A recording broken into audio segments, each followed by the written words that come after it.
Bueno, eh, yo quiero platicarles, desarrollar mi plática sobre lo que consideramos el devenir histórico de la autonomía purépecha.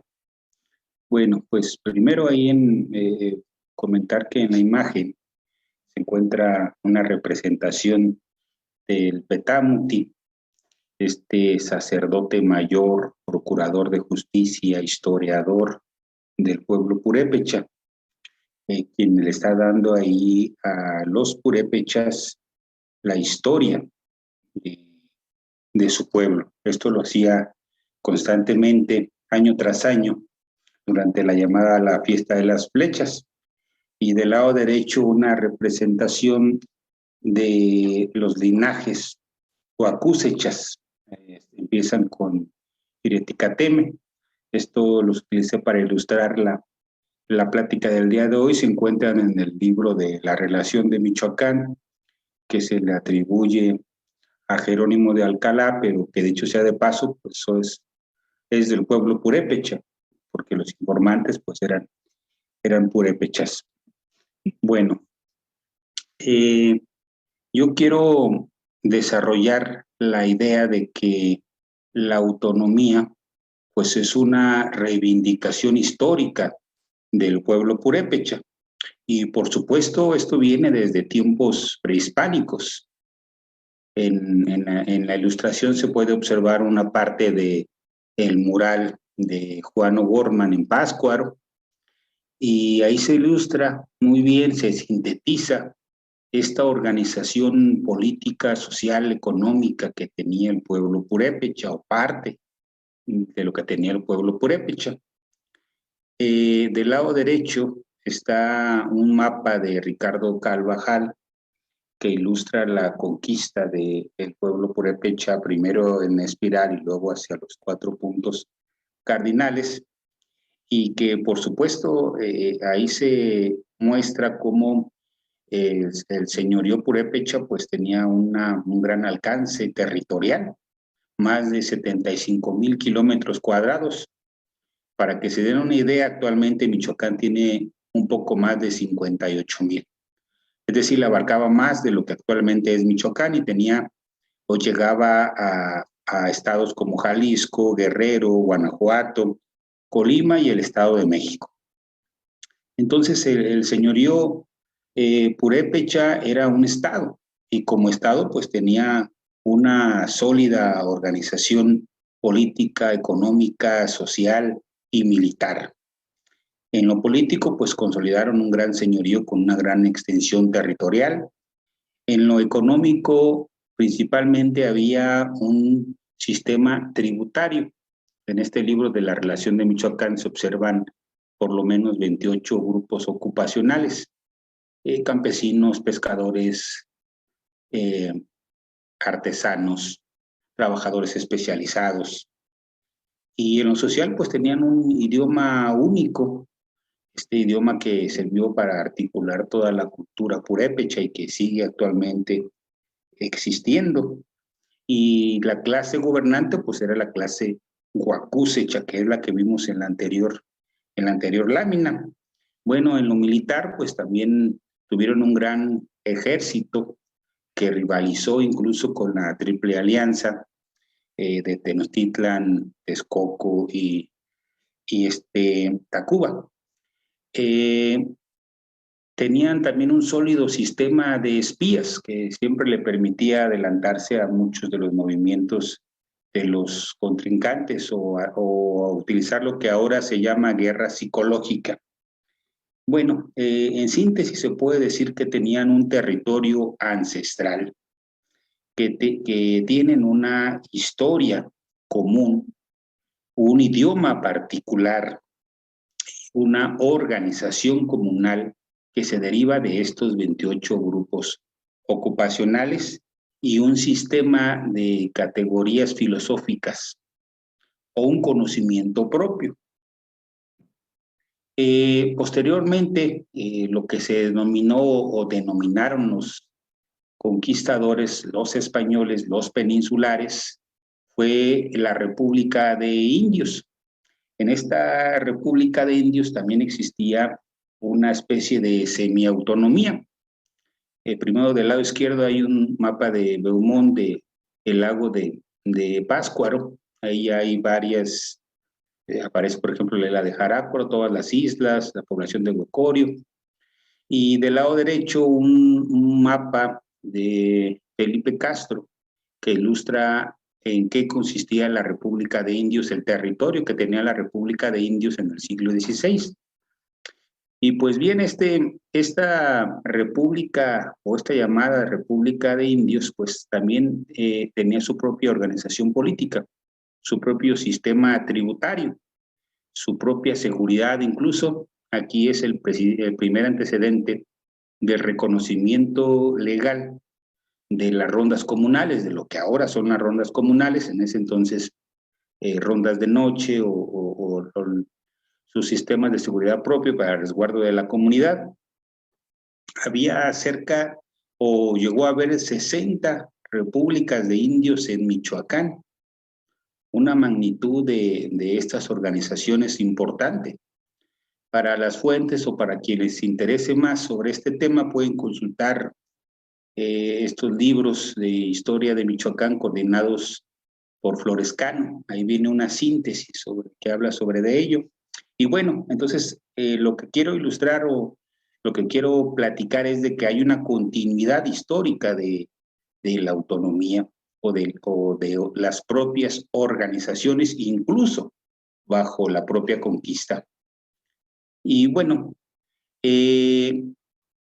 entonces la idea central es que la autonomía purépecha es, por supuesto, un proceso histórico.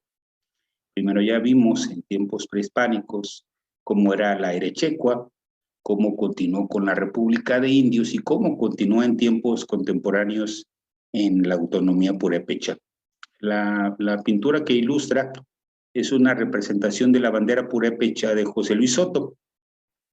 Bueno, entonces esta idea es que no es algo nuevo, no es algo de hoy, es algo que ya hicieron los antepasados, que tenían nuestros antepasados. Esto no nació de decretos, de leyes, sino es una reivindicación histórica. Es una idea que ha estado en el consciente del pueblo purépecha desde tiempos prehispánicos, primero por la dominación, después en la colonia por la resistencia y ahora en tiempos contemporáneos, por supuesto, en la defensa de los derechos colectivos. Entonces, como tal, no depende de los gobernantes, sino desde nuestro punto de vista de precisamente la lucha continua. Bueno, para continuar un poco, quiero ya llegar más a lo particular y hablar sobre la autonomía purépecha. Bueno, esta imagen también que ilustra cómo están rompiendo las cadenas, ilustra muy bien esta cuestión de la autonomía, es el compañero Iván González. Bueno, nosotros pensamos y sostenemos que la autonomía purépecha tiene sus raíces en los acuerdos de San Andrés, que viene de todo este proceso de pugna y lucha de muchos pueblos y comunidades, no solamente en Michoacán, sino en toda la República. Sostenemos que ahí tiene sus raíces. Y el primer Consejo de Gobierno Comunal que hubo ya en la práctica fue el Consejo de Gobierno Comunal de Nurío, en el 2004. Ahí nació esta idea contemporánea en Michoacán. Y no solamente el primer Consejo de Gobierno, sino también la primera ronda comunal. Entonces, viene de un proceso de recuperación histórica y sus raíces están en los acuerdos de San Andrés. Actualmente hay 24 consejos de gobierno comunal reconocidos por el gobierno de Michoacán y 6 que no son reconocidos y que tienen la autonomía sin permiso de nadie. Precisamente este concepto de autonomía sin permiso de nadie surgió en Nurío con Tata Juan Chávez. Bueno, entonces hay tres niveles de autonomía. La primera es la autonomía comunal o por municipio. la autonomía de un consejo de gobierno comunal por municipio. Y en Michoacán hay dos, la de Cherán y la de Nahuatl, con todas sus contradicciones o flujos y reflujos. Otro más, que es el que está en auge, es el de los consejos de gobierno comunal como tenencias. Aquí hay muchos de los que son legalmente reconocidos y muchos también de los que no son reconocidos por el gobierno de Michoacán, pero que siguen ejerciendo de facto la autonomía. Y el tercero es los consejos de gobierno comunal a nivel de encargaturas del orden, que la única comunidad que lo hace es la comunidad de San Benito Palermo. Es la única encargatura en todo Michoacán y nos atrevemos a decir de muchos estados. Entonces, ¿para qué es esta o para qué queremos esta autonomía o para qué es o para qué la están realizando los pueblos, aparte de ser una reivindicación histórica? Pues por supuesto también es una herramienta y depende de cómo se utilice esta herramienta es como surtirá, por supuesto, efectos o se realizarán las labores o los trabajos. Nosotros pensamos que es una extraordinaria oportunidad, una extraordinaria herramienta para la defensa del territorio. Permite fomentar la organización comunal.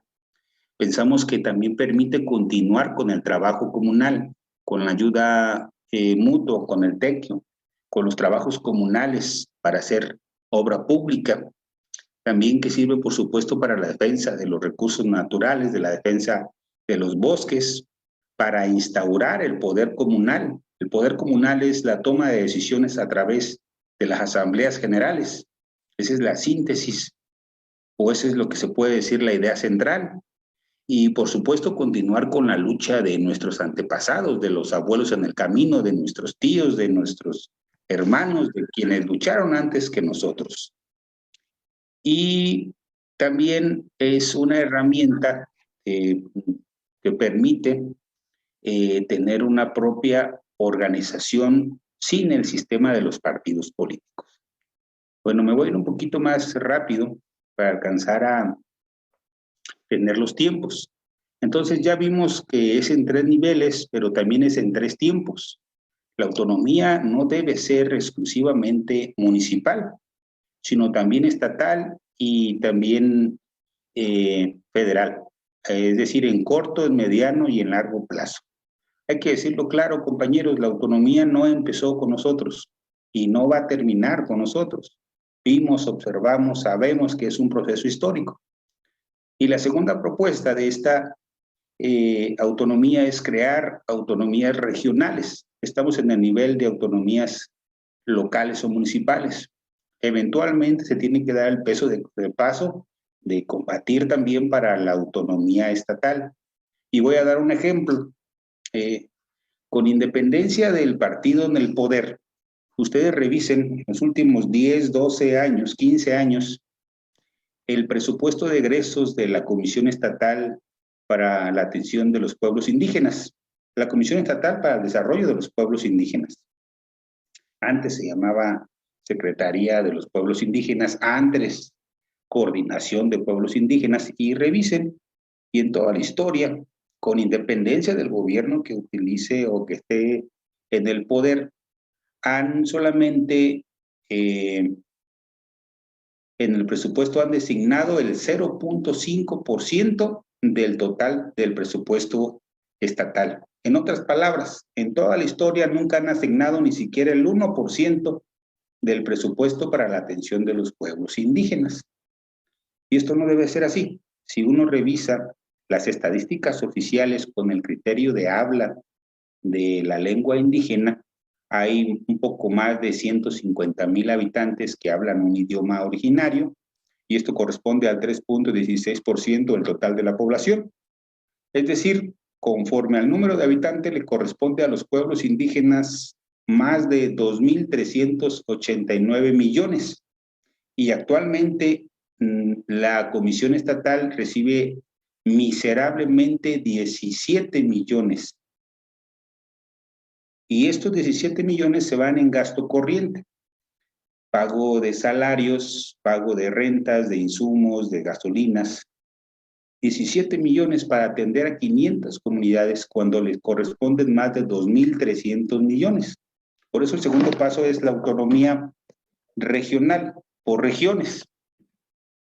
Bueno, me voy a ir ya para ir finalizando o para ir terminando.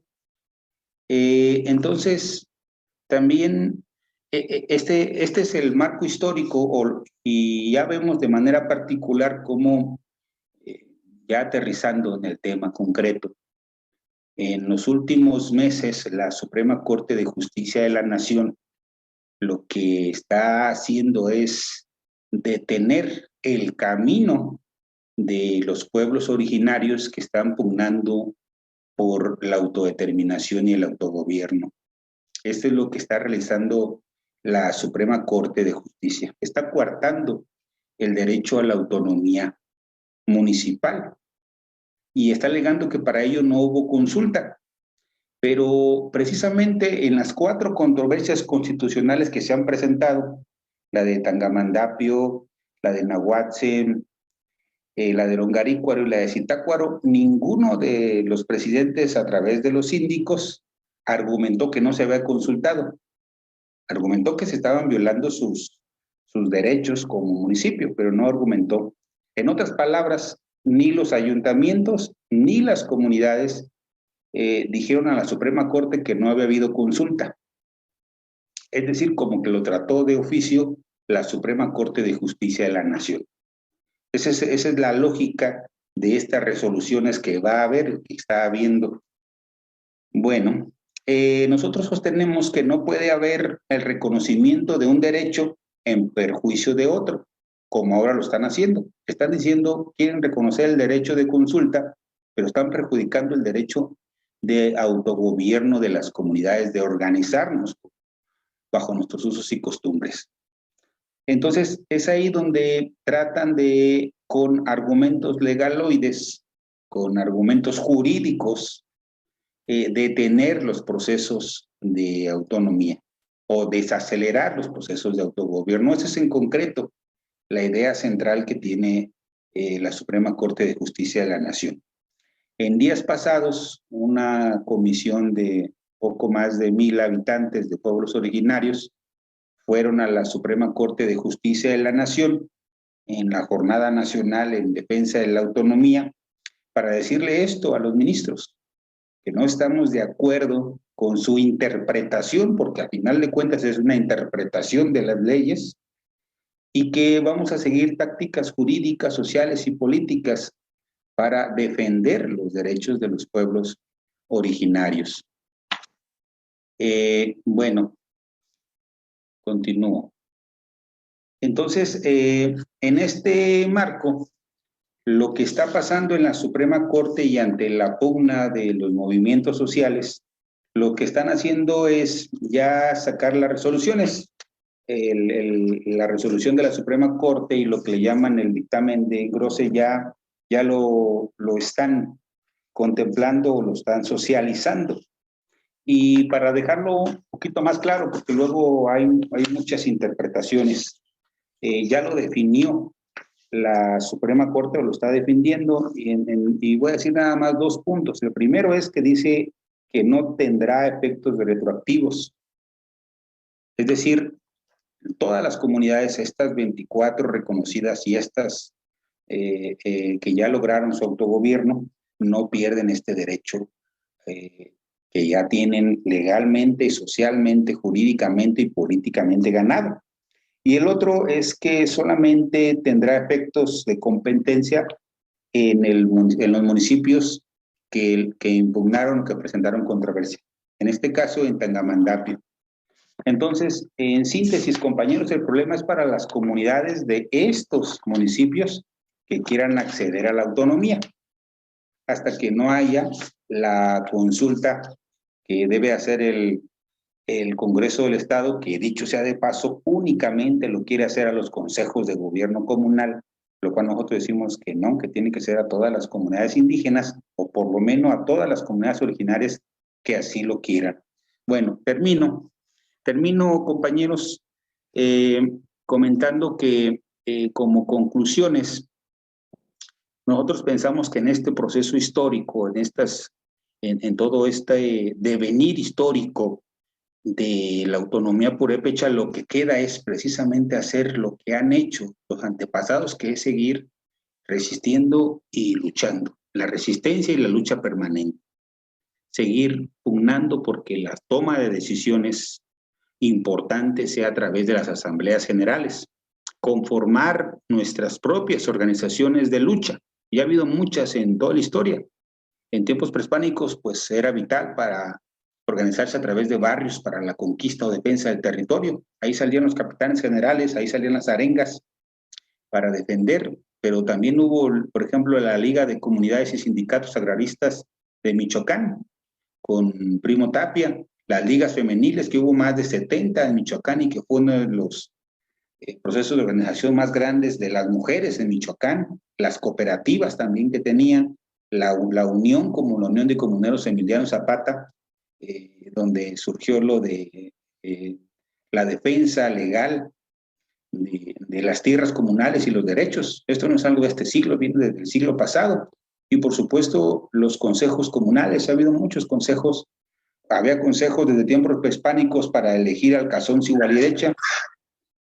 Y pasando por consejos, por ejemplo, culturales, como el Consejo Curicahueri-Quinchecua, o consejos de gobierno comunal, como los que ya les comento, 30 que hay, con reconocimiento o sin reconocimiento.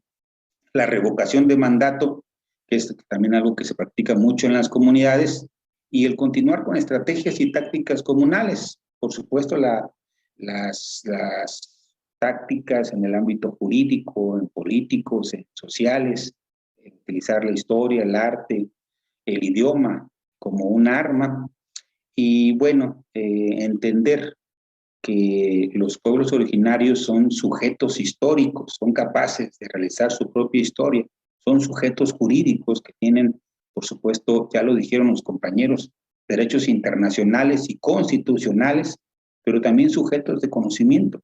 Somos capaces de crear nuestras propias categorías filosóficas, históricas, culturales, de conocimiento. Y bueno, termino yo diciendo que el secreto de la autonomía, compañeros, es la organización. No son las leyes, no son los gobiernos, no son los colectivos, es la organización comunal. Ese es el secreto de la autonomía. Muchas gracias.